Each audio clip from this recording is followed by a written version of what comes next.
So in college there was a snobby guy named Joey who thought very highly of himself just because he had rich parents. He was the type of guy who broke up with a girl just because he found out she lived in a middle-class neighborhood and didn't wear the right name brands. In fact, he was so stuck up, he thought he could juggle 3 girls at the same time and not get caught. Well, he got caught. Lol. All 3 girls learned what he was doing and conspired to get him back. There was this big Halloween party at a sorority house and they had a stupid tradition called a cockwalk where lots of guys volunteered to get placed inside what were basically plexiglass cages. Plexiglass boxes just big enough for one person to stand in and get put on display for the party guests to look at and vote up or down. The winning guy with the most upvotes got a free phone. So one of the 3 girls, who Joey cheated on, convinced him he had a very good chance of winning the cockwalk, and she told him how popular he was with the ladies and how everyone was hoping he would compete so they could vote him up. Joey was so convinced he had a great shot at winning the cockwalk so he signed up. He even came dressed in a toga costume that he had spent like $1,000 on custom made for him.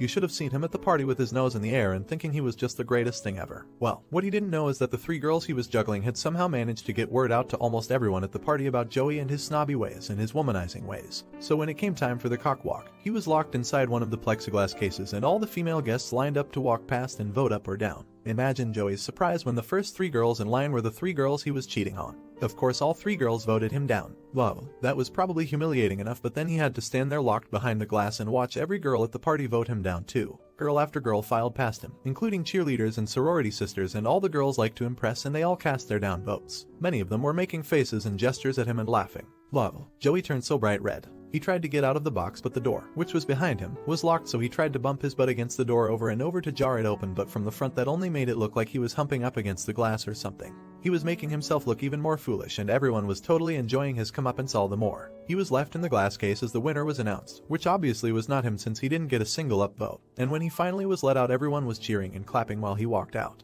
Believe it or not, he actually dropped out of college a few days later. Do you think it was because he didn't want to show his face around there anymore? Hey guys, let me know in the comments what you're thinking about this story. I was 7.5. My mom and her second husband moved in with me. My brother and sister in with her sister who had 3 kids of her own, 2 girls and a boy. My mom was very pregnant with my little sister as well. Now across the street lived this other family, mom, dad and 2 kids, a little girl my age and a little boy maybe a year older. Every one of us kids loved the little boy. He was always sharing his toys and offering to help the younger kids tie their shoes, etc. His sister though was a brat, hitting other kids, calling them cruel names. Really, now that I think about it, I'm a bully. This was around when Cabbage Patch dolls were at their height of popularity and every girl and a lot of boys wanted one. Well, we couldn't afford them, so our grandmother made us all homemade dolls as close looking to Cabbage Patch dolls as she could. The dolls turned up missing, all 6 of them. Then we noticed other toys were missing. Our parents lectured us about being careless, so we get invited to play with the kids across the street. And the little girl makes the mistake of letting me see her room, bragging about all her toys if I remember right. I picked one of the dolls up and realized it was my doll. I asked her and she says her dad got it for her. I was seething. I waited until she was engaged in some play with my cousins. I took all the toys out of her toy box and carried them across the street. My siblings helped me while the cousins kept her busy, so we dump all the toys in a pile on our living room floor and soon her mother comes screaming. We robbed her precious daughter and she wants the cops called. My mom and aunt are yelling. My stepdad is taking off his belt, and I calmly turn my doll upside down and lift its skirt. Now it's important here I tell you my mom was a bit OCD when it came to our stuff. Everything had our name either sewn on or written on in permanent marker. The little girl insists her dad gave her the doll. Her mother backs her up, so I pick up the other dolls and show them the names. They are insisting it's just coincidence, and that's when her dad walks in.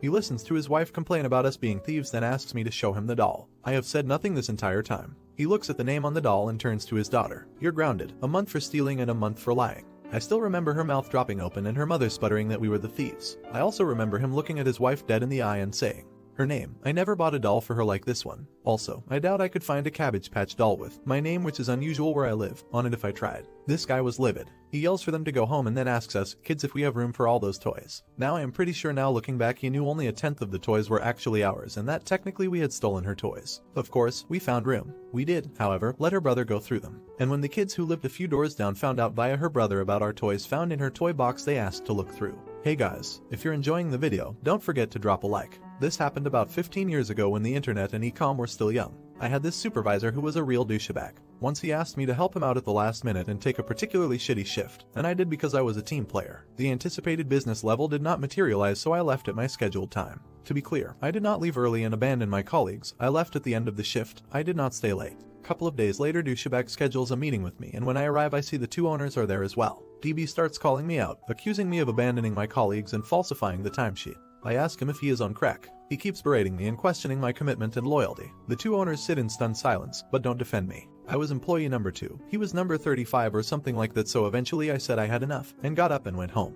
He sent me an email later that day saying I was suspended for 3 days, so don't come into the office tomorrow. I ignored that too. The next morning when I got in, he was surprised to see me and told me to go home. I basically told him to go fuck himself. I no longer recognized him as my supervisor. My pay never got docked either. Office tensions were high after that, but I just went about my business like he wasn't there. He continued to be a douchebag, but I just bided my time. I am very patient. About a year later, I noticed his T4 envelope on his desk. No one was around, so I palmed it, and that gave me his home address and social insurance number. Also learned that I made about triple his salary, which made me feel good. His house was only a short side trip for me on my way home, so I would leave early, go to his house and intercept his mail. I would take it home, steam it open, scan it and seal it back up. Next day I would swing by and put it back in his mailbox. It took about 3 months, but I eventually got 2 credit card statements and I was able to determine he got his CC statements around the 10th of the month. Got his utility bills too, and a letter from social services notifying him he was going to get his wages garnished for non-payment of child support. Once a douchebag, always a douchebag.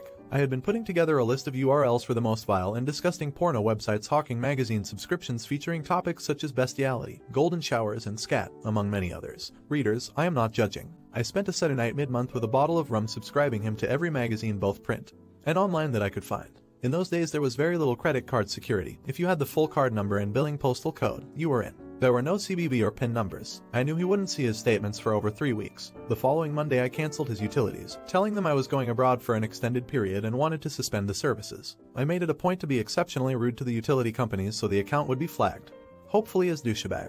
Also got his vehicle registration reminder and vehicle insurance renewal, both of which I did not return. To DB's credit, he never said a word, that I heard, in the office, about the shit going down in his personal life, but I knew he was suffering and that was good enough for me. About 6 months later, on a whim, one night after a few cocktails, I tried signing him up for more stuff and was surprised to find both his credit cards still worked. He hadn't closed the cards. I signed him up for a bunch more magazines but made the mailing address at the office. Signed him up for a number of online porn sites and used his work email. That got people's attention, and not long after DB was no more. Hey guys, thanks for watching, and if you enjoyed, don't forget to like and subscribe.